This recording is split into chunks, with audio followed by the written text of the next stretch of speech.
Right, let's kick off another deep dive.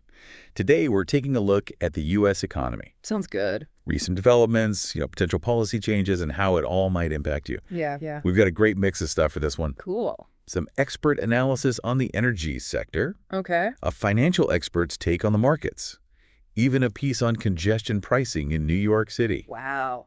Oh, and we can't forget crypto. Yeah. The wealth gap, the political landscape in the House. A lot to cover. Buckle up. We're going to be covering a lot of ground today.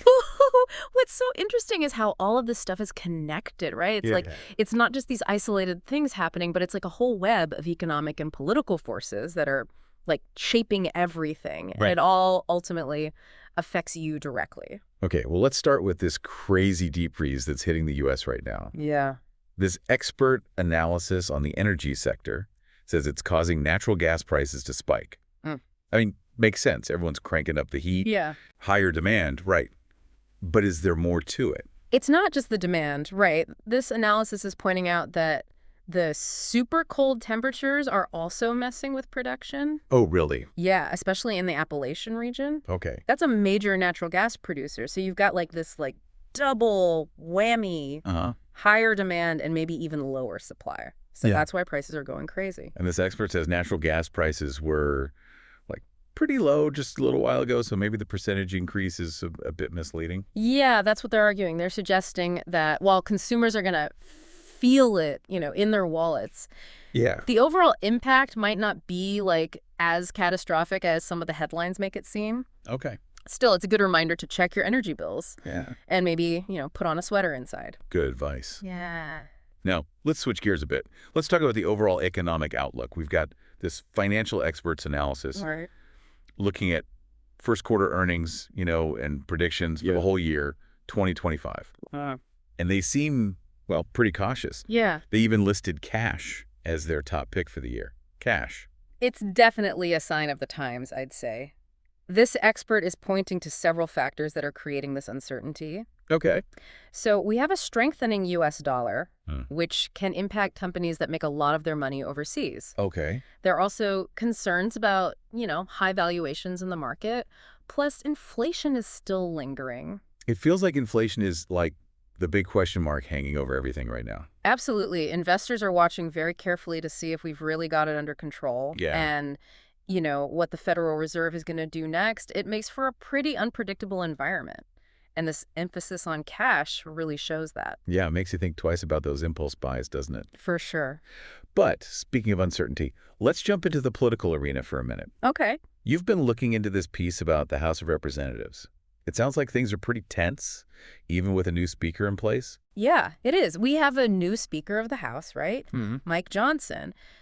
But there's this power struggle going on between him and some parts of the Republican Party, especially the House Freedom Caucus. Right. They are putting a ton of pressure on Johnson to show he's totally loyal to President-elect Trump's agenda. The Freedom Caucus always stirring things up.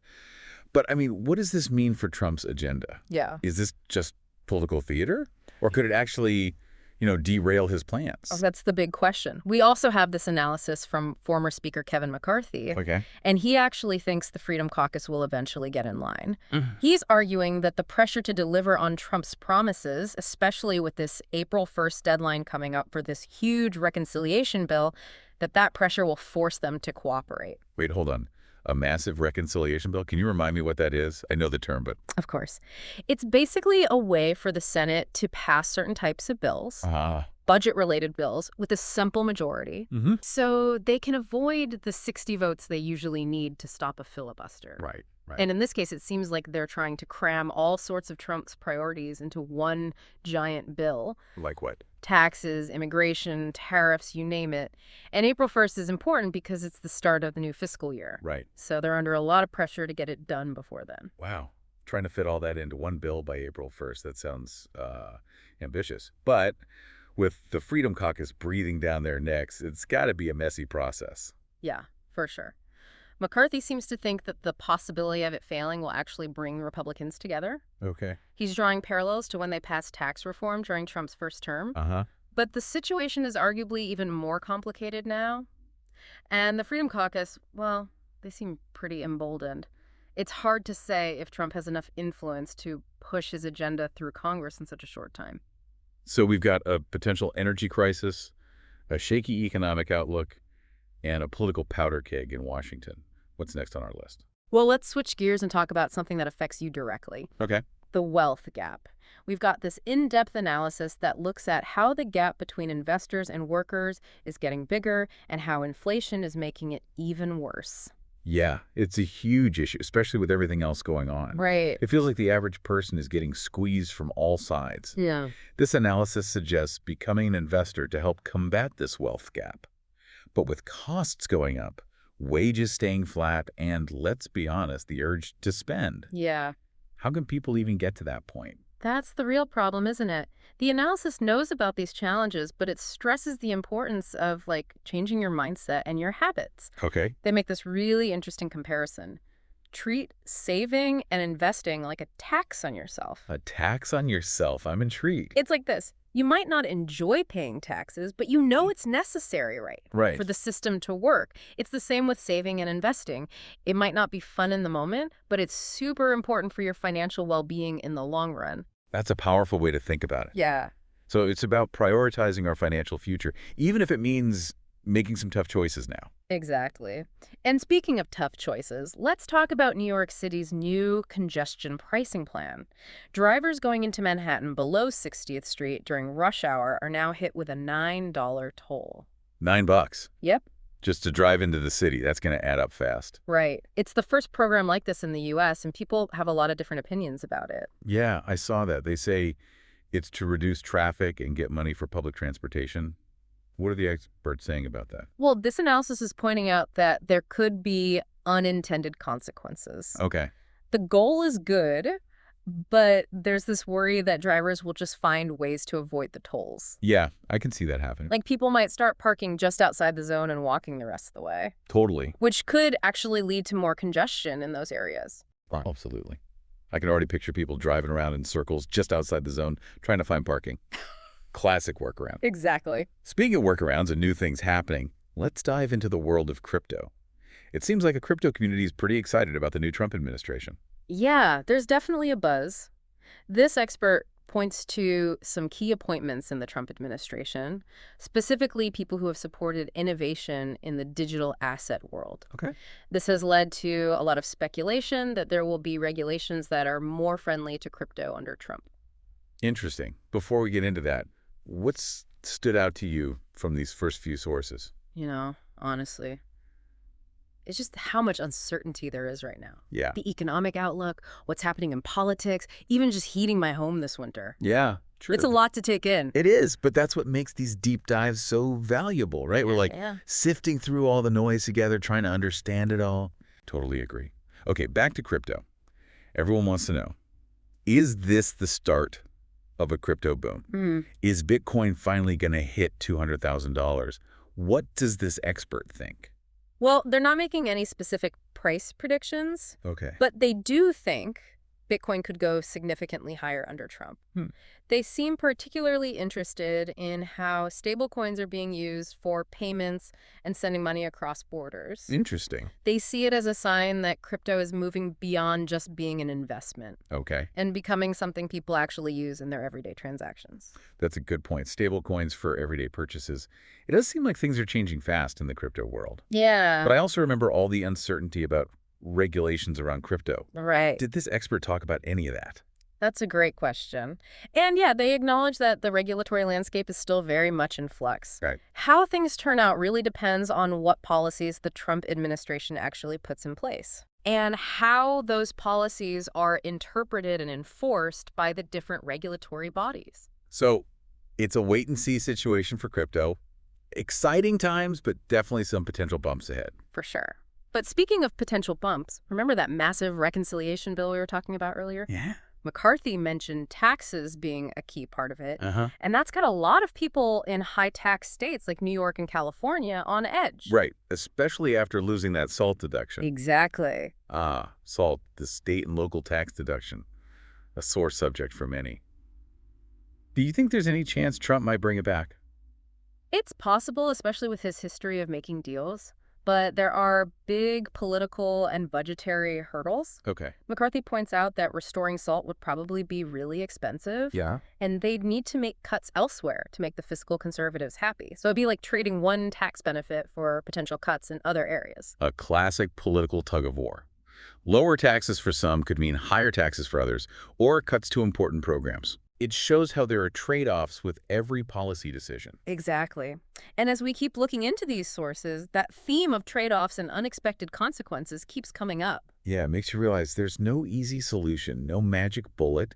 It's about understanding the complexities and making smart choices, even when they involve tough decisions. Couldn't have said it better myself.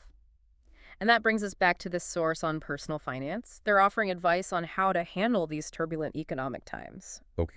I'm guessing it's not all about winning the lottery and retiring on a private island. Probably not. Yeah. But seriously, what kind of advice are we talking about here? What can people actually do to improve their financial situation in this environment? They offer some really solid practical advice that's focused on three key things: saving, investing, and managing debt. Okay, that makes sense. They really emphasize the importance of disciplined saving, Yeah. building an emergency fund to cover unexpected costs, and starting to invest early and consistently, even if it's with small amounts. That's classic personal finance advice. But sometimes we need a reminder, Right. especially when things feel uncertain. Did this expert have any specific strategies that stood out to you? What struck me was their emphasis on paying down high-interest debt as quickly as possible. Okay. It's like stopping yourself from bleeding money. Yeah. Once you deal with that high-interest debt, then you can focus on building wealth through saving and investing. It makes sense. You're basically paying yourself instead of paying those credit card companies. But what about investing? It can feel so overwhelming with all the different options out there. What kind of guidance did this expert offer? They recommend a diversified approach, so investing in a mix of assets to manage risk. Okay. They don't suggest trying to time the market or pick the next hot stock. Instead, they say you should build a long-term investment strategy and just stick with it. So it's about playing the long game, not chasing quick wins or falling for get-rich-quick schemes. Yeah. But we also have to acknowledge that not everyone starts at the same place or has access to the same resources. Absolutely. And that's where this analysis of the wealth gap becomes really important again. Right. It highlights the systemic issues that contribute to economic inequality. Things like stagnant wages, limited access to financial education, and policies that discriminate. Right. It's not just about individual choices. There are bigger obstacles that make it harder for some people to build wealth. Exactly. And that's why it's so important to have these conversations and explore solutions at both the individual and societal levels. Absolutely. Okay, before we wrap up this first part of our deep dive, I want to go back to something you mentioned earlier. This idea of treating saving and investing like a tax on yourself. It's a really powerful concept. It is, right. It changes how we think about saving and investing. It's like we're making essential contributions to our future selves, not taking away from what we have now. Exactly. It's about making a conscious choice to prioritize our financial well-being in the long run, even when it means holding back a bit or making sacrifices now. Yeah. And that's a great point to end this part of our deep dive on. We'll be back soon to tackle the rest of these fascinating sources and see what it all means for you. Stay tuned. Before we move on, it's important to remember there are no guarantees, especially when it comes to money and the economy. Oh, tell me about it. Remember that whole GameStop thing a few years back? Exactly. And even with all this excitement about crypto maybe taking off under Trump, it's important to be careful. Remember, we still don't know what's happening with regulations, and the crypto market itself is, super unpredictable. Right, those potential bumps in the road we talked about. Yeah. It's not all going to be smooth sailing. Speaking of potential bumps, I keep thinking about that huge reconciliation bill and that April 1st deadline. Seems like it could have a ripple effect on all sorts of things. Yeah, it could. Remember those trade-offs we were talking about? Well, if this bill goes through, it's probably going to include some stuff that's going to cause a lot of debate, maybe even legal challenges, like changes to immigration policy or putting new tariffs in place. Those could have a big impact, both economically and socially. It feels like everything's constantly changing. Everything's connected. And one policy change can set off a chain reaction of unintended consequences. It's kind of mind-boggling. It can be. That's why it's so important to stay informed and be part of these discussions. We need to understand what these policy decisions could mean and make sure our voices are heard. Totally. On that note, let's shift gears a bit and talk about something a little more personal. Your money. We were talking earlier about that expert's advice on dealing with the wealth gap, and they had some interesting things to say about mindset and changing your behavior. Yeah. They were saying it's not just about knowing what to do, but actually doing it consistently. It's about building good financial habits and making them part of your everyday life. Easier said than done, right? Life happens, unexpected expenses pop up, and sometimes you just got to have that latte. I get it. They acknowledge those challenges, but suggest we try to think about it differently. Instead of seeing saving and investing as something you're missing out on, think of them as investments in your future freedom and security. I like that. It's about changing your perspective and realizing that the little choices we make today can have a big impact on our finances down the road. It's like that saying, the best time to plant a tree was 20 years ago. The second best time is today. Exactly. It's never too late to start. Even small, consistent steps can make a big difference over time. So let's get specific. What are some things people can actually do to build those good financial habits? Where do they even begin? This expert recommends starting with a budget. It sounds basic, but it's crucial for understanding where your money's going and figuring out where you can save. A budget doesn't have to be this scary, restrictive thing. It's just a tool to help you make conscious choices about your spending. Exactly. And once you have a clearer picture of your finances, you can start setting financial goals. Whether it's saving for a down payment on a house, paying off student loans, or investing for retirement, having specific goals can really help you stay motivated. Goals give you something to work towards, a sense of purpose.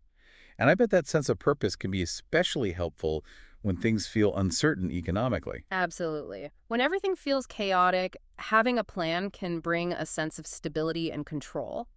And speaking of control, let's go back to New York City's congestion pricing plan. We were talking about how drivers might try to avoid the tolls. Right. Remember all those people circling around trying to find parking outside the congestion zone? It's Yeah. like you can never fully predict how people are going to react to things. Exactly. It really shows how complicated policymaking can be. Even with the best intentions, it's tough to foresee every outcome.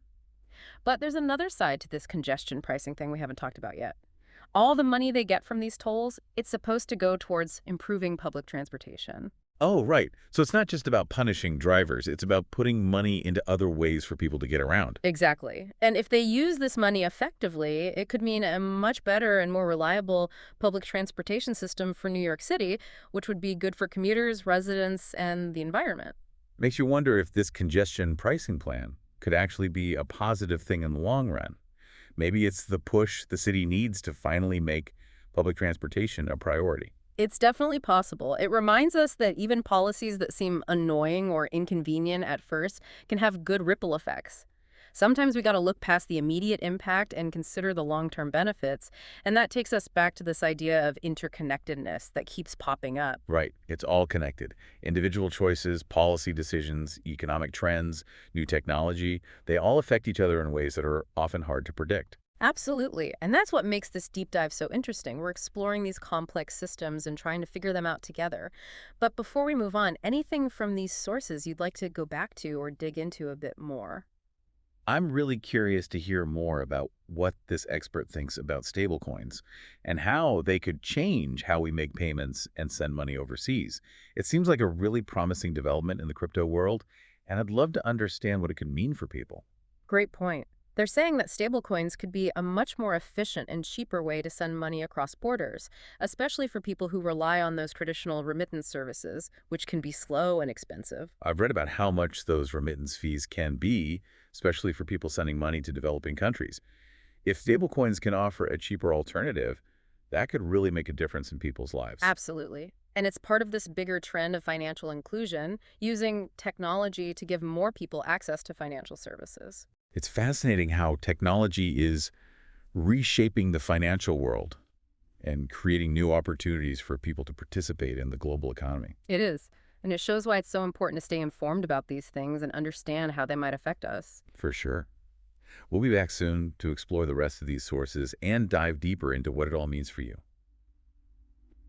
Welcome back to our deep dive on the U.S. economy. We've covered a lot. We have. From energy to politics, we even looked at some personal finance tips Right. to help you navigate these interesting times. But we're not done yet. We've got a few more sources to unpack, and I'm curious to see what else we can learn. There's definitely more to explore. I'm really interested in this analysis of how the wealth gap is being made worse by these same economic forces we've been talking about. Yeah. Inflation, wages not keeping up, and asset prices going up. It's like the perfect recipe for economic inequality. It does feel like we keep coming back to this idea that everything's connected. And it's obvious that these big economic trends have a real impact on people's finances. Absolutely. And this analysis gives some practical advice for people on how to deal with this tough environment. It's not about getting rich quick, but about building a strong financial base and having the right mindset. So it's back to the fundamentals: saving, investing, and managing debt well. We talked about these earlier, but it's worth looking at them again, thinking about this growing wealth gap. Right? What specific things does this analysis recommend for people who are feeling squeezed? They really emphasize making a budget and sticking to it. Yeah. It's about keeping track of what you earn and what you spend, Yeah. finding ways to cut back and making smart choices about how you spend your money. It's not about depriving yourself, but being more aware and intentional with your finances. It's about being in control of your money instead of letting it control you. And I think that sense of control can be really powerful when things are uncertain economically. It's like taking back your power and making choices that are right for you and your goals. Exactly. And they also talk about automating your savings. Oh, yeah. Set up automatic transfers from your checking account to your savings every month. Right. It's a simple thing to do, but it really helps make saving a regular habit. Out of sight, out of mind, as they say. Yeah. It takes away the temptation. But what about investing? It can be intimidating, especially with the market being so jumpy lately. What advice does this analysis give to people who are new to investing? They recommend starting with low-cost index funds. Okay. These funds track a certain market index, like the S&P 500. Yeah. It's a diversified way to invest in the stock market without having to pick individual stocks. So it's about taking a long-term approach and not getting caught up in the daily ups and downs of the market. It's about letting your money grow steadily over time. Exactly. And they also highlight the importance of having a clear investment strategy and sticking to it. Don't let your emotions make your investment decisions for you. It's easy to get swept up in all the hype, especially with all this talk about a crypto boom. But like we talked about earlier, it's important to be careful with any investment and do your own research. Totally agree. Speaking of crypto, this expert thinks that the digital asset world has some really unique opportunities for people who are willing to try new things and handle the risks. I'm still trying to wrap my head around all this. It's amazing how fast technology is changing the world, and the financial world is right there with it. It really is. And it shows how important it is to be flexible and keep learning. The skills that are in demand now might not be so important tomorrow. We need to be ready to change and embrace new ways of thinking and working. It's like we're all lifelong learners now. We have to be curious, open to new ideas, and willing to try things outside our comfort zone. Absolutely. That reminds me of another important piece of advice from this analysis. Invest in yourself, whether it's taking classes, going to workshops, or even just reading books and articles. Yeah. Make time for learning and personal growth. Knowledge is power, as they say. And with the world changing so fast, it's more important than ever to invest in our own growth and development. Couldn't have said it better. Well, we've covered a lot today, haven't we? We have. From the global economic outlook to personal finance tips, and even the future of work. It's been quite a journey. It has. And while there are definitely challenges ahead, I feel a sense of hope and empowerment. We have the ability to learn, adapt, and make choices that shape our future. That's right. We're not just watching this happen, we're part of this economic evolution, and the choices we make really do matter. Absolutely. So, as we wrap up this deep dive, I want to leave our listeners with a final thought to think about. In this time of rapid change and uncertainty, what steps can you take to empower yourself? Yeah, Financially, professionally, and personally. It's a question worth pondering. it is. And we hope this deep dive is giving you some valuable insights for your journey. And remember, knowledge is power. Stay curious, stay informed, and stay engaged. Until next time, farewell.